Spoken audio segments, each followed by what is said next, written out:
funciona? Eu vou só botar, vou para transmitir pelo meu também. Mas não vai mexer, senão eu vou entrar pelo outro celular.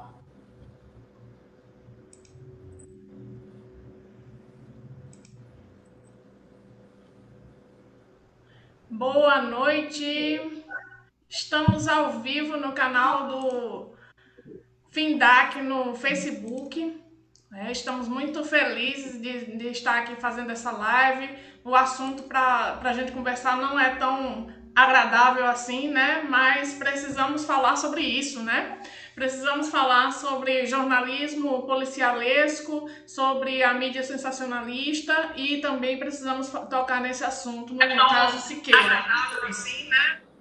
Estamos aqui hoje nessa live especial aqui no canal do Facebook do Findac, certo? Nesse vídeo ao vivo, com a Mabel Dias, que é jornalista, integrante do Intervozes, com a Lídia Moura, que é secretária da Mulher e da Diversidade Humana do Estado da Paraíba, e eu sou Elara Leite, jornalista e integrante da Comissão de Mulheres da FENAGE. Então hoje a gente vai bater um papo aqui, a gente vai ficar mais ou menos uns 50 minutos aqui conversando, né? E vamos trazer alguns aspectos sobre essa questão do jornalismo policialesco e sobre o quadro, o cenário que a gente tem hoje no Brasil, né? Então vamos começar aqui hoje já fazendo uma pergunta aqui para a Lídia, né? E aí a gente vai desenrolando essa conversa, beleza? Vamos lá, acompanha aí, gente. Quem quiser pode mandar comentários, tá bom? E interagir com a gente, né? Aqui no próprio Facebook ou também pelo WhatsApp da gente pessoal. Um dos motivos, né, que tem feito os programas policialescos, como o de Siqueira, continuarem no ar, são as astronômicas verbas publicitárias. E aí isso é aliado aos horários de melhor audiência da televisão. Querem fazer crer que é o jornalismo policialesco que dá audiência. Mas será que é o jornalismo policialesco que dá essa audiência ou ele tem essa audiência porque é colocado nos melhores horários, né? Isso é uma coisa para a gente pensar. Esse modelo que é alicerçado num jornalismo que espreme que sai sangue, né? Que a gente vê na TV todos os dias, mais deseduca do que informa, né? E ele vai sendo frontalmente contrário aos objetivos de uma concessão pública de TV. Como várias TVs têm esse modelo, né? Inclusive hoje eu estava acompanhando um policialesco da TV Tambaú, na Paraíba, que em todas as matérias, quando alguém era preso por algum crime, algum delito, o apresentador dizia, mas vai ficar preso quanto tempo? Não fica preso muito tempo. E tentando, né, insuflar esse sentimento na população de que existe uma impunidade em relação aos crimes e que o Estado é omisso. Então a gente vê todo esse aspecto aí muito forte. E aí, como é que a sociedade civil, na sua opinião, Lídia, e você também, Mabel, qual a opinião de vocês? Como é que a sociedade civil pode agir nesse sentido e mudar esse quadro?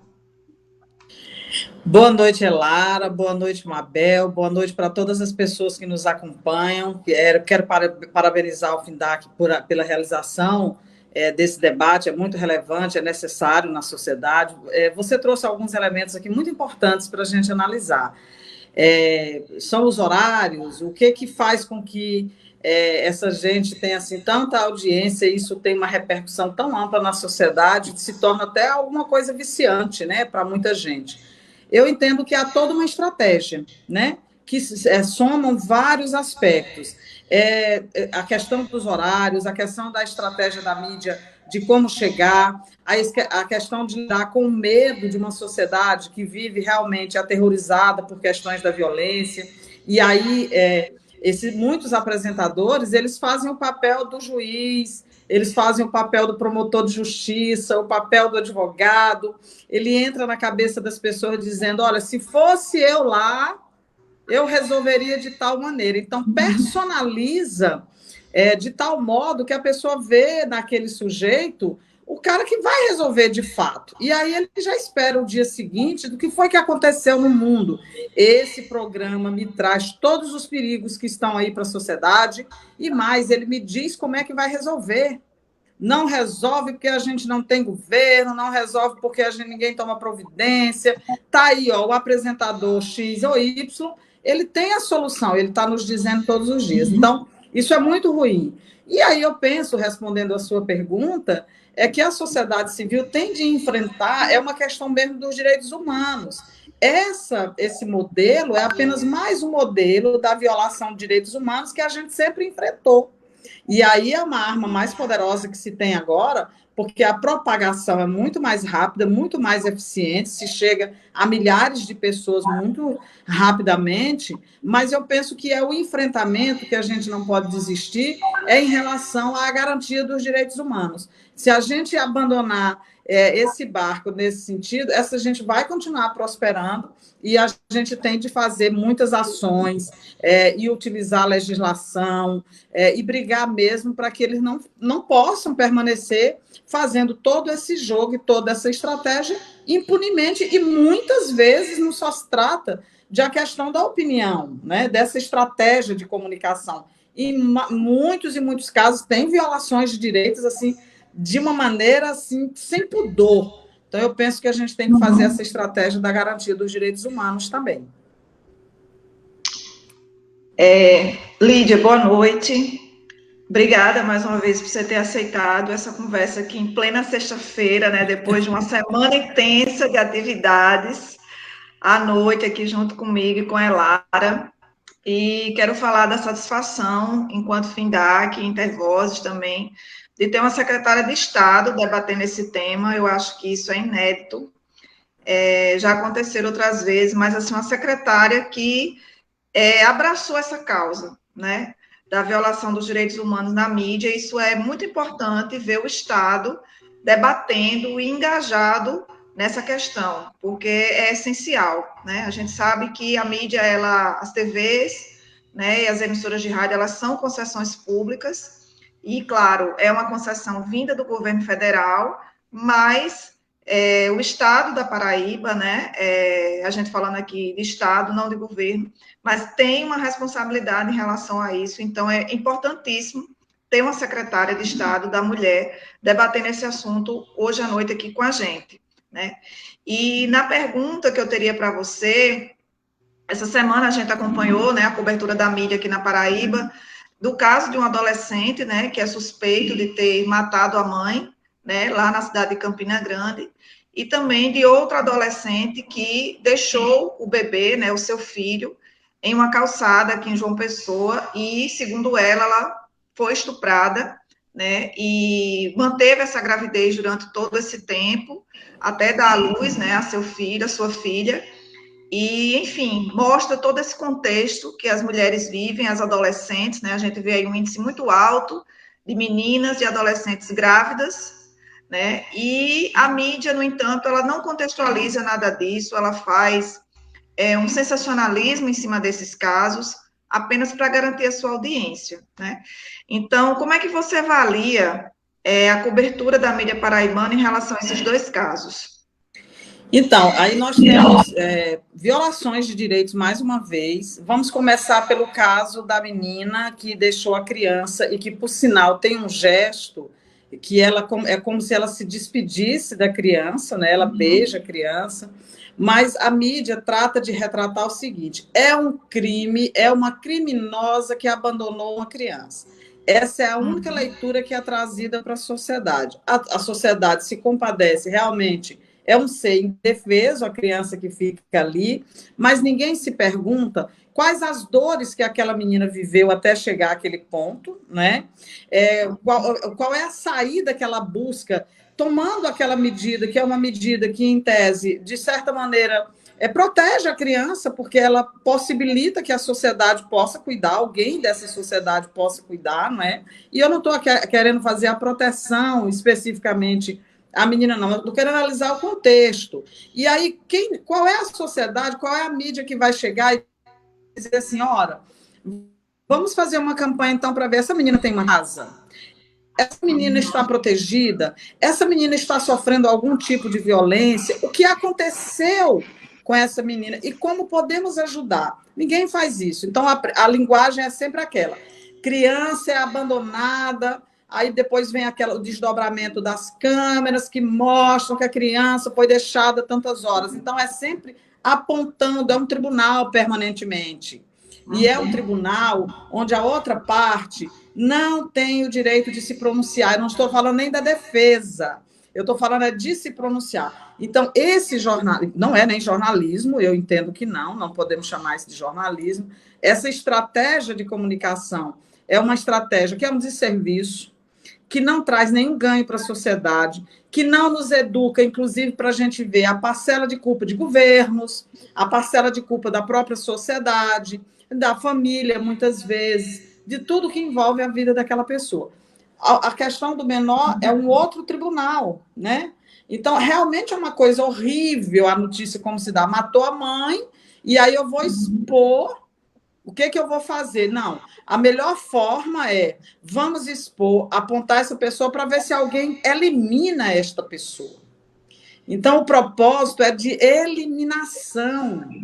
Aí, nesse caso, não é nem um tribunal já, vamos julgar, não, nós já vamos realmente... Ora, quem vê a maneira como é tratado, como é trazida essa notícia, qualquer pessoa da sociedade pode resolver fazer justiça com as próprias mãos em relação a esse menino. Eu estou dizendo que é correto matar a mãe? Obviamente que não. Não vamos ser aqui, né, nessa coisa rasteira, tola. Isso é uma tragédia humana, pessoal. A morte da mulher é uma tragédia humana. Esse menino que é envolvido com droga, o que levou a isso? Quais são os marcadores sociais vivenciados por esse menino? Ninguém faz essa pergunta. E aí é um desserviço, por quê? Porque nós não compreendemos as doenças e as dores da própria sociedade que integramos. Então, sempre fica mais fácil dizer, vamos eliminar este, vamos matar aquele, vamos encarcerar este outro aqui e vamos produzir mais violência, evidentemente, né? Mas para quem está ali assistindo, está um apresentador em geral dizendo, olha, isso aí para mim tem que resolver desse modo. Isto é um absurdo. Como é que pode, né? Então, é esse desserviço e é essa falta de empatia, para dizer o mínimo, mas é, sobretudo, um tribunal permanentemente aceso e ali sendo alimentado para eliminação.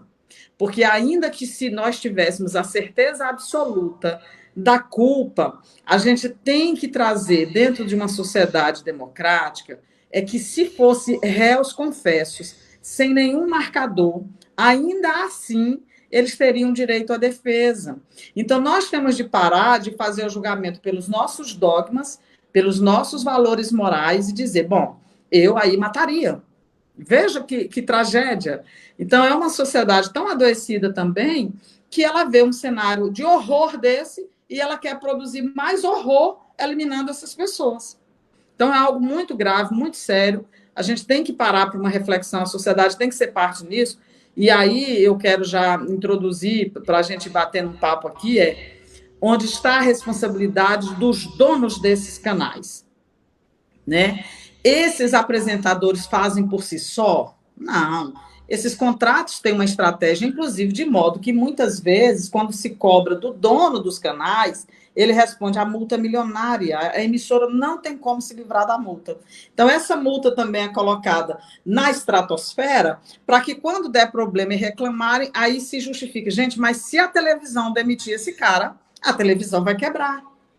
Então, é toda uma estratégia que se retroalimenta com a própria violência.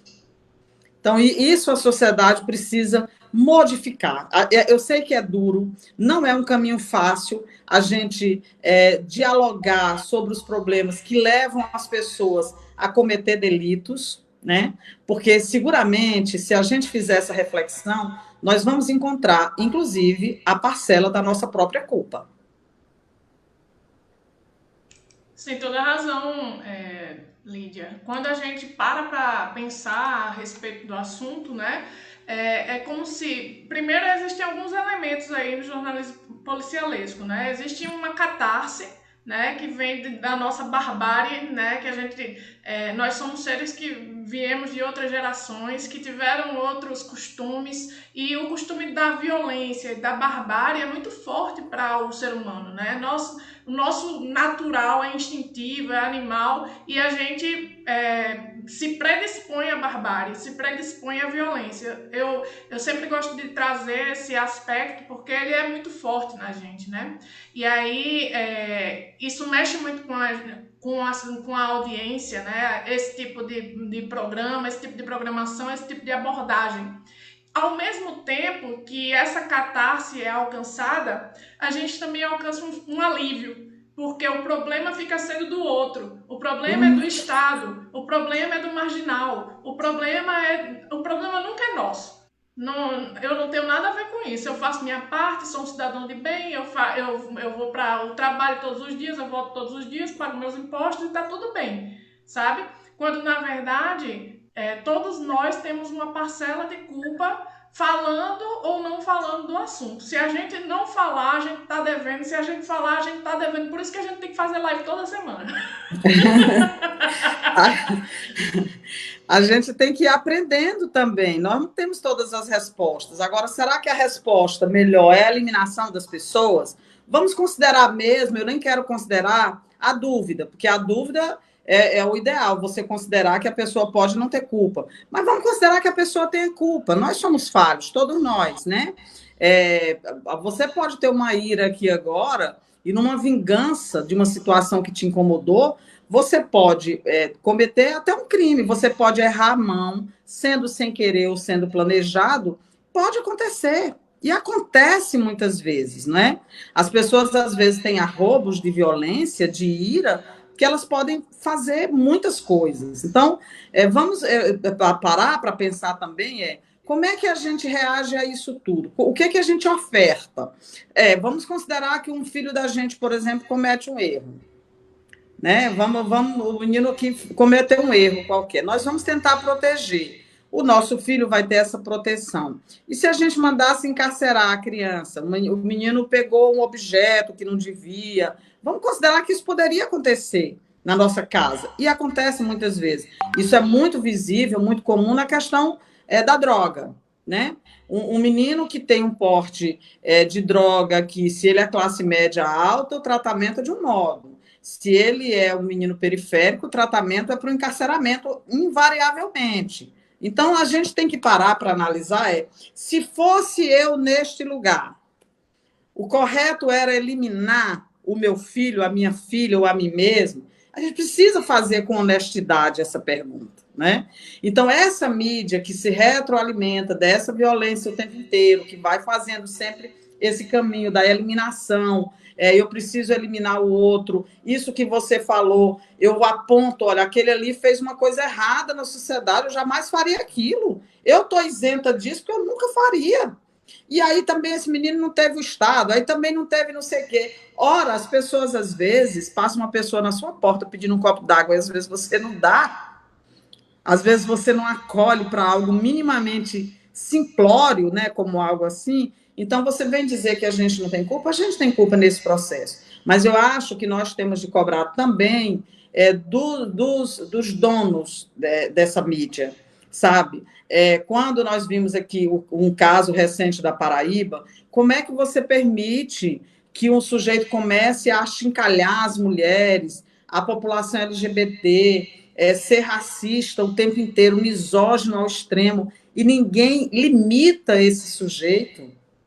Então, é porque ali tem alguém respondendo do outro lado, olha, é para matar mesmo, é para escalpelar esse aí mesmo. E vai num crescente o tempo inteiro essa violência, cada vez mais essa mídia funcionando plenamente como um tribunal, que é esse o problema. Então, é um tribunal muito rápido, aconteceu o fato, o fulano da TV tal disse isso. Minha gente, vocês viram a publicação agora naquela página do fulano, que tem não sei quantos mil seguidores. Você viu que ele acabou de mostrar. Então, é permanentemente me trazendo o que acontece para a sociedade em primeira mão, com todas as aspas, né? E também ele dando a resposta de como fazer. Então, é um tribunal permanente e a gente adora julgar, e a gente adora condenar, e, sobretudo, a gente adora eliminar. Isso nós temos que fazer uma reflexão urgente, porque talvez a gente melhore um pouco se a gente tiver essa compreensão de nós enquanto sociedade mesmo. Isso é uma reflexão muito importante que você está trazendo aqui, realmente, porque eu acho que, em última instância, essa responsabilidade maior é da concessão pública, né? Porque a gente sabe que essa concessão deveria ser para entreter, informar e educar, e jornalismo policialesco nem é entretenimento, nem é educação, nem é educativo e nem é informativo. Nem é jornalismo. Nem é jornalismo. Pronto, então aí a gente já exclui tudo, né? Então, assim, isso tudo, né, e inclusive o caso que você citou, né, gerou um ajustamento de conduta da TV Arapuã, né, que a gente sabe de quem a gente está falando aqui, né, de Siqueira Júnior. E agora, desdobrando 3 anos depois, né, tá havendo a discussão de uma ação civil pública contra Siqueira, né, pelo MPF através do FINDAC. Em julho, o procurador José Godoy fez uma live com a gente, certo, do FINDAC. Essa live foi transmitida aqui também. E aí, ele falou que está otimista, né, para que Siqueira seja condenado, né, nessa ação civil pública que o MPF está movendo contra ele na Paraíba. Você também está otimista? Como é que você vê isso? Olha, eu vejo que esse caso ele traz algo novo. Lá atrás, quando houve essa ação, que o movimento de mulheres fez aquele escracho, protestou na porta, inclusive a gente obteve o direito de participar ao vivo no programa dele. Fui até eu que fui lá fazer o diálogo diretamente com ele, né? Que as pessoas estavam assim, né, até sem querer, e o Ministério Público sugeriu que eu fosse, eu fui. Inclusive, disse para ele, ao vivo, olhando no olho, dizendo: você precisa ter responsabilidade. O que você diz aqui repercute na vida das pessoas. Então, mas isso eu sei que ali ele estava só cumprindo o que estava determinado, né? Mas eu estou otimista agora, porque houve uma reação, não especificamente deste caso, mas já de um outro caso, você vê que ele é rei em seres humanos, não, é o mercado. Então, esse mercado, há um prejuízo. Então, eu não quero o meu nome associado a esse sujeito, porque eu vou perder mercado. Essa população de cidadania LGBT, né, também representa o mercado. E aí nós vimos assim uma evasão dessas divisas. Assim, houve muita gente que foi saindo, acho que já são 70, salvo engano, né, patrocinadores que não querem estar associados a esse sujeito. Então, eu fico otimista por esse aspecto econômico. Dentro desse aspecto de que ele pode gerar um prejuízo para a emissora, para o bolso dele, mas sobretudo para a emissora, eu acho que aí nós temos uma possibilidade de que as emissoras repensem, e aí eu acho que é uma campanha que vale a pena a sociedade civil fazer. Não compre, eu acho que é uma campanha mesmo, não compre de quem anuncia nesse sujeito. Você pode dizer que é uma campanha ingênua, mas ela vai surtir um efeito sobre a marca vai passar a estar associada a algo de extremo preconceito, de violação de direitos humanos, e isso uma hora repercute. É uma fatia que você perde, né, no mercado. Então, eu estou otimista sobre esse aspecto, acho que a ação é muito importante, porque vai caracterizar esse crime e há uma resposta para a sociedade civil também, e o sujeito ele tem que ser limitado. Veja, a liberdade de expressão, ela não é uma coisa abstrata, assim, que o sujeito possa dizer qualquer coisa contra qualquer pessoa, contra qualquer grupo social, e isso se transforma em liberdade. Inclusive, a gente tem que refletir sobre isso. Se você conta uma mentira aqui, aí eu reproduzo essa mentira, né? Reproduzo esse preconceito. E aí eu vou argumentar: não, a Lara disse no programa tal, e então eu estou dando sequência. Isto é liberdade de cátedra, como uns dizem, isso é liberdade de expressão, isso é liberdade disso ou daquilo, que os sujeitos levam até para a sala de aula esse mau exemplo muitas vezes, né, da mentira, da fake news. Então, não é uma terra sem lei assim. Então, eu acho que nós temos de fazer esse enfrentamento também pelo valor econômico da coisa. De dizer: olha, há um mercado aqui, esse mercado não está disposto a continuar consumindo de quem anuncia para este sujeito que ofendeu gravemente uma parcela da população, que é a população de cidadania LGBT, que são as mulheres.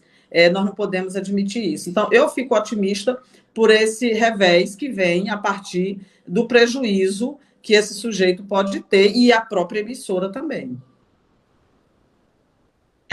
Lídia, essa semana, a jornalista Fabiana Moraes, ela publicou um artigo no The Intercept, falando que há um classismo, né, muito presente entre os jornalistas. Nós três somos jornalistas, né, e por isso que as entidades representativas da categoria não agem contra os policialescos, pela existência desse classismo, né, entre os jornalistas. Você concorda com essa colocação? O que é que você acha? Eu acho que existe, sim. Eu acho que o jornalismo também há uma representação da sociedade. Então, nós também temos lá os nossos problemas, né? Não há unanimidade nem em relação aos direitos humanos. Tem muita gente que considera, por exemplo, esse debate aqui mimimi.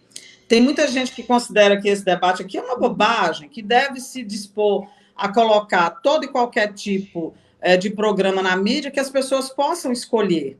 Não percebe que a comunicação, o próprio nome já diz, a comunicação social, ela faz uma diferença na construção da linguagem, inclusive, e do processo histórico, né? Porque o que você noticia hoje é o que vai ser a história amanhã. Então, você tem que ter uma responsabilidade nisso também. Se eu estou construindo aqui uma história fraudulenta do ponto de vista dos fatos, uma história agressiva, uma história que não faz o debate, uma história preconceituosa, qual é a base dessa sociedade em função da sua linguagem?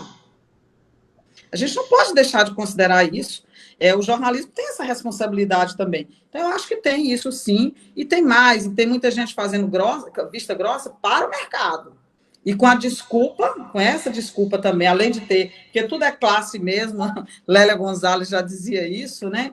Tudo esbarra nessa grande seara de classe mesmo, é o que determina a sociedade, é o que determina nossas organizações, e isso tem dentro do jornalismo também, e há quem esteja num patamar, isso o jornalismo tem que fazer esse debate. Então é como se dissesse assim, olha, nós estamos fazendo um jornalismo grandioso aqui, e precisamos que haja um jornalismo menor para uma parcela periférica, isso é verdade. Esta parcela periférica, na concepção dessa gente, pode consumir qualquer coisa, porque, inclusive, ajuda a manter essas pessoas de maneira marginalizada e periférica e sendo expulsas do território, etc. Então, isso tudo existe. E também existe como regulador de mercado, né? Vamos produzir aqui muito lixo para dar lixo, porque é lixo que essa classe menos abastada tem que receber mesmo. Então, por que eu vou trazer cultura? Experimente, olha, existem muitos estudos nisso. Você experimente música boa, e música boa que eu quero dizer não é esse estilo ou aquele outro, música de qualidade. E experimente botar uma pessoa aqui consumindo só lixo, que a música de qualidade, quando toca, ela não quer nem ouvir falar. Agora, experimente o inverso. Bote música de qualidade, que quando vier o lixo, a pessoa também não vai aguentar, e você vai educando esse ouvido. Mas é porque junto dessa cultura vem muitos outros elementos. Se eu estou consumindo só violência, eu não vou consumir arte, eu não vou consumir literatura, eu não vou consumir uma porção de outras coisas que fazem de nós uma sociedade melhor, né? E eu nem vou sair desse patamar aqui para o patamar dessa questão grandiosa. Isso tudo é real, isso tudo está aí. E a gente tem que parar com o cinismo também de não fazer essa discussão no nível que ela precisa acontecer. Quantos de nós também estão aqui sem encarar esse debate, né? Então, você é chamado de preconceituoso se você diz, olha, isso aqui não é possível, né? Então, a gente, quando regulo meu neto em casa para não deixar assistir determinadas coisas, sempre vai haver alguém que vai dizer, mas isso não é preconceito, ele não deveria ter contato com todas as coisas e escolher. Eu penso que não. Eu penso que isso que não vai produzir nada de bom para a sociedade não precisa ser consumido.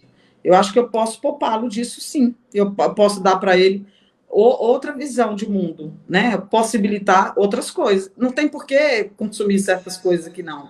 Ah, você está criando uma pessoa ingênua que não vai ter saber discernir isso. Não, é bobagem, gente. Se você só der coisas positivas, o que vem é positivo também.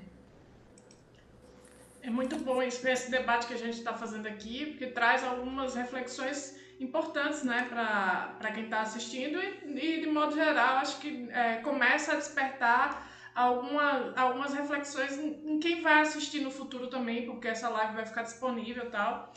Queria agradecer a todo mundo que está assistindo a gente agora, tá? A Cida Maia mandou boa noite aqui pra gente. Clebson Carvalho Lopes diz boa noite, muito importante o debate, parabéns.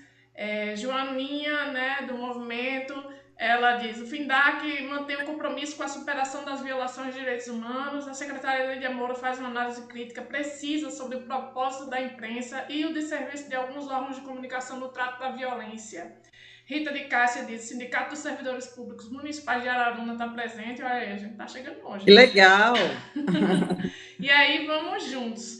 Lídia e Mabel também, né? A gente tem visto aí o Sleep Giants fazendo um trabalho muito forte em relação a expor, né, o discurso violento, as violações de direitos humanos, né, do cidadão apresentador Siqueira Júnior. Inclusive, ontem, em frente à Rede TV em São Paulo, né, eles colocaram um carro de som, né, com as imagens de Siqueira e falando o que ele costuma falar, né, que a gente não vai reproduzir esse tipo de discurso aqui.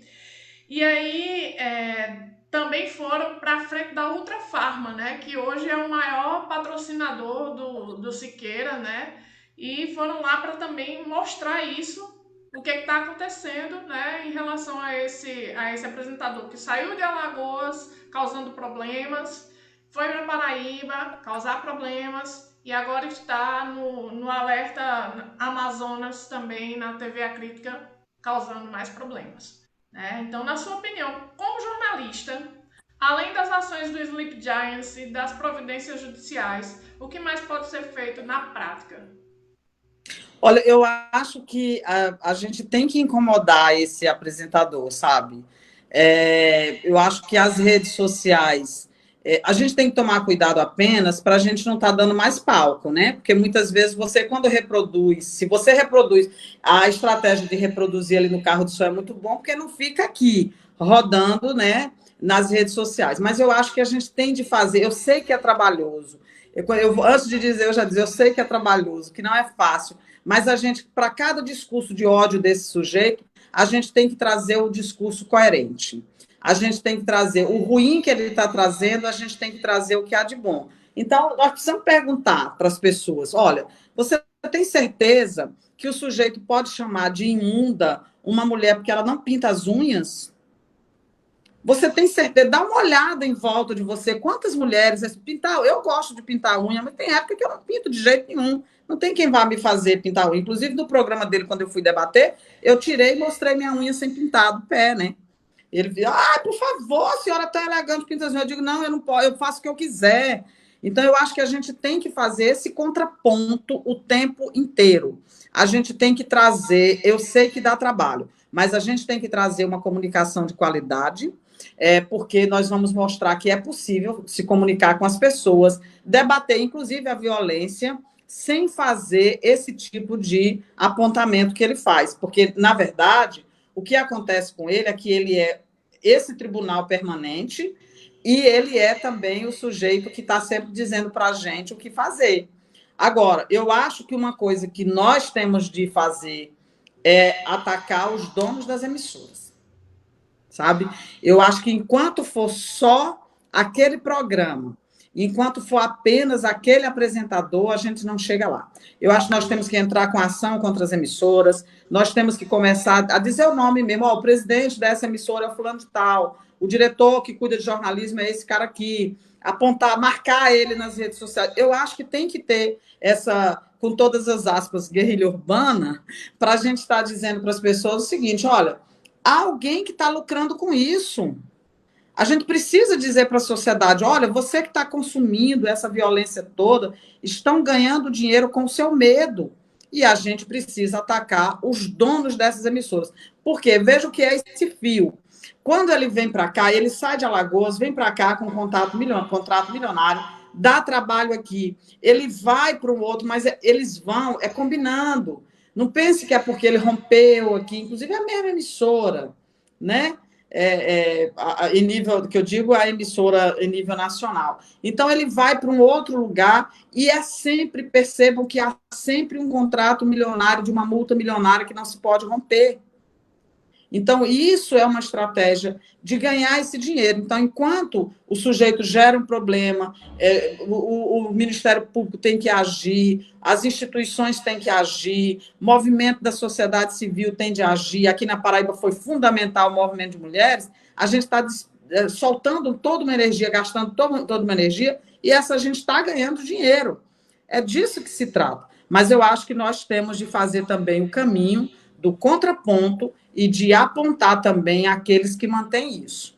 Por que uma emissora não pode fazer um mundial, uma discussão coerente sobre os problemas da sociedade? Por que nós não podemos trazer arte, trazer cultura, trazer belezas, trazer debates?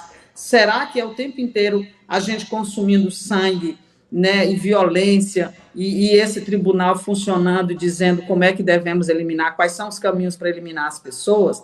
Então, eu penso que a gente tem que também dar trabalho, mas a gente tem de fazer também tanto o contraponto quanto mostrar a cara de quem lucra com isso. Lídia, a gente falou sobre a responsabilização dos donos dos meios de comunicação, né, que são concessões públicas. Existe toda uma legislação no Brasil para que essas emissoras, né, esses proprietários, os apresentadores cumpram, né? Existe um código de ética dos jornalistas, eles não são jornalistas, a maioria, né? Eu também considero que não é um produto jornalístico por uma série de questões. Existem órgãos reguladores, né, que é o Ministério das Comunicações, a Anatel, existe multa, é preciso ter essa fiscalização. A gente tem o Ministério Público Federal como aliado aqui na Paraíba, em outros estados também, mas nem sempre isso é suficiente, né? Como a Lara falou no começo, esses programas continuam no ar, continuam violando direitos humanos, e esse modelo tem sido copiado por outras emissoras que fazem telejornalísticos, né? Dando nome aos bois, a TV Cabo Branco mesmo é uma emissora que tem adotado a estética dos policialescos, né? Essa semana mesmo entrevistaram um diretor do Núcleo de Medicina Legal de Campina Grande. Às 7h da manhã, eu mesma passei mal a ouvir, né, a narração, a fala do rapaz do NUMOL, dando detalhes do laudo da morte da senhora lá de Campina Grande. Né? Terrível, uma exploração, assim, uma espetacularização tremenda da violência, né? E eu fiquei me perguntando qual o objetivo da emissora fazer isso, né? Para que esse tipo de espetáculo? Então, assim, a gente tem tudo isso, né? A gente tem uma legislação, a gente tem os órgãos, a gente tem o Ministério Público, mas muitas vezes parece que não adianta, porque esses programas continuam no ar e os outros estão imitando. Você acha que uma regulação da mídia, né, como tem em outros países democráticos, que o Brasil ainda é uma democracia, você acha que seria o caminho, inclusive o presidente Lula falou essa semana sobre regular a mídia, e as pessoas relacionam a censura. A censura, infelizmente. Inclusive, os próprios jornalistas, né, que são trabalhadores, veem dessa forma que não é. Você acha que seria uma regulação da mídia, ter um órgão regulador para poder evitar esse tipo de violação de direitos humanos?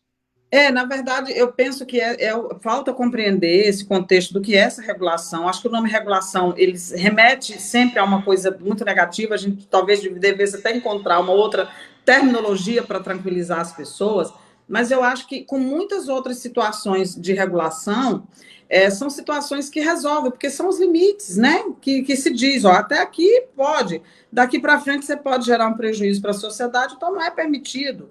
Isso não é nada demais, o conjunto de legislação que nós temos já faz isso com muitas outras coisas. Qual é o problema dessa regulação que temos hoje, dessa pseudo-regulação? É que não tem a sociedade civil lá, né? Você tem governos, imagina, é uma agência, você acha que essa agência não vai receber influência dos meios de comunicação, sobretudo os mais poderosos. Então, precisa ter a sociedade civil, né? Eu acho que o que a gente precisava também era avançar um pouco mais com essa participação da sociedade civil nesse processo de autorregulação. Acho que isso iria ajudar. Nós temos isso muito pouco. A agência, repito, a agência ela é positiva, é necessário a agência para regular uma série de coisas. É uma legislação que foi muito importante, vem da década de 90 no Brasil, é nova, né, que eu digo do ponto de vista histórico, é nova. Ela é fundamental, mas ela precisa avançar em muitos outros quesitos. Nós temos uma outra questão também, que os colegas jornalistas nunca gostaram muito de debater, que é assim, a gente não tem um conselho de classe, né? Por exemplo, a FENAGE, que faz o controle, por exemplo, da emissão de nossas carteiras, e os sindicatos, ele tem uma limitação também de autoridade para isso. Ele até tem um limite de dizer, não, você pode exercer, está aqui, você, né, tem um limitador para a própria entidade que nos organiza, que faz essa organicidade. Eu acho que talvez a gente pensasse também no órgão regulador da profissão, porque desde que se diz assim, olha, não precisa sequer de diploma, né? Então, qualquer um pode dizer que fazer jornalismo. Então, talvez um conselho pudesse regular isso também. Eu estou chamando de conselho, mas eu penso num órgão e que pudesse... Qual é a punição que tem hoje?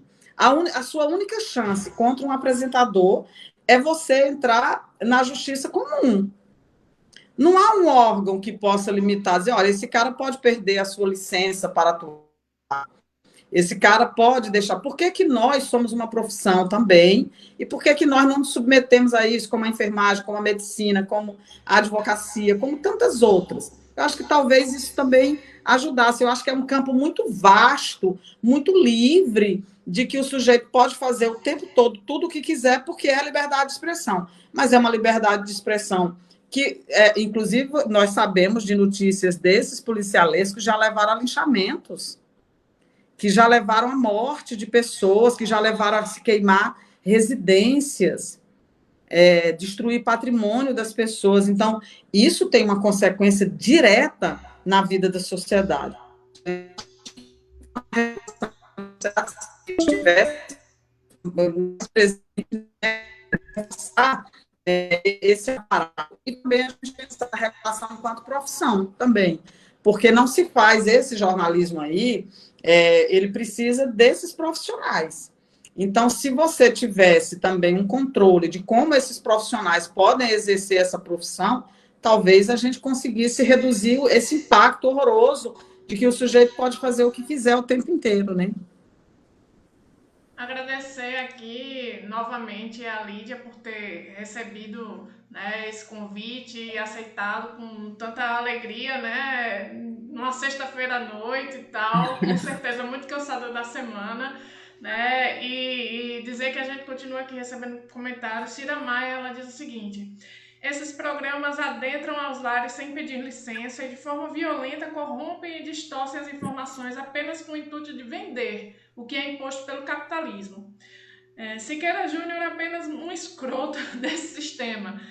Sai ele e entra outro. Mas o debate é esse mesmo: resistir e defender nosso lugar. Basta e chega. Fazer uma pergunta aqui também, certo, Lídia? Acho que não sei se vai dar tempo da gente ter mais perguntas, vou só fazer mais uma aqui, aí você faz os seus comentários e já vai encerrando, e aí a Mabel também já vai encerrando, beleza? Queria dizer que passou voando. Eu vi que temos 9 minutos, né? Eu vi que temos 9 minutos, pelo menos apareceu para mim. Passou voando, né? Vamos encerrar nessa pergunta e já vou também me despedir, dizer que foi uma alegria esse momento de compartilhamento aqui. Sempre que a gente faz uma live sobre esse assunto, sempre vem insights novos, né? E quando fala de regulação da mídia, eu lembro sempre da CONFECOM, né, que estabeleceu que deveria haver conselhos de comunicação nos estados e municípios, e isso ficou só no papel. Talvez, se nós tivéssemos um controle social por meio dos conselhos de comunicação social, esse quadro pudesse ser um pouco diferente, né? E aí, vou encerrar com essa pergunta para a gente arrematar, né? A gente tem essa ação civil pública, né, movida pelo FINDAC, e aí ela se une a outras ações, né? Em todo o país tem havido ações, né? A gente tem visto isso acontecer, e é um desdobramento do TAC que houve em 2018. esse tipo de ação jurídica, providência jurídica, você acha que desgasta ou a gente precisaria de ter um combo de ações? Eu acho que não pode ser só uma ação, são várias. Desde protestos, desde isso que se faz hoje na porta da emissora, até mesmo a ação judicial. Qual é a vantagem da ação judicial? É que ela vai resultar num prejuízo financeiro. Então, resultando no prejuízo financeiro, é a única maneira que essa gente para. Eles não têm outro amor que não seja o bolso. Então, eu acho muito importante e acho que a ação judicial, se a gente ganha, ela é pedagógica. Ela traz a seguinte lição: olha, você pode até agir como pensa que deve agir, mas há uma consequência aqui palpável. E esse dinheiro, inclusive, pode voltar para as instituições que combatem você. Então, cada vez que você fizer, ela é pedagógica, porque pode resultar no financiamento dessas entidades que vão trabalhar para não permitir que você faça o que bem quiser e gere prejuízo para a sociedade. Então, eu acho que ela é muito importante, mas ela tem de estar também caminhando junto com uma série de outras, né? Acho que hoje nós temos também uma mídia alternativa, e eu nem gosto desse nome alternativa, é independente, que é uma mídia que vai nos trazer também a versão dos fatos na totalidade, com uma reflexão mais ampliada, com um texto mais fino, e fino no sentido que digo não é bonito ou rebuscado, não. Fino que eu digo é no sentido de que traz os elementos de jornalismo que deve conter no texto jornalístico, né? Então, eu acho que nós temos que caminhar com várias coisas. E aí é muito importante o papel da sociedade civil, fazer esse debate em todos os lugares onde for possível, porque nós precisamos levar esse debate para as escolas, para os sindicatos, porque às vezes os sindicatos também não debatem, e a gente deve lembrar que ONGs, e a gente deve lembrar que cada ente desse é um reflexo da sociedade. Então, no meio de nós também, há pessoas consumindo esse lixo, né? Então, a gente precisa dialogar sobre isso em todos os espaços onde for possível, dentro de governos, quando for um governo democrático,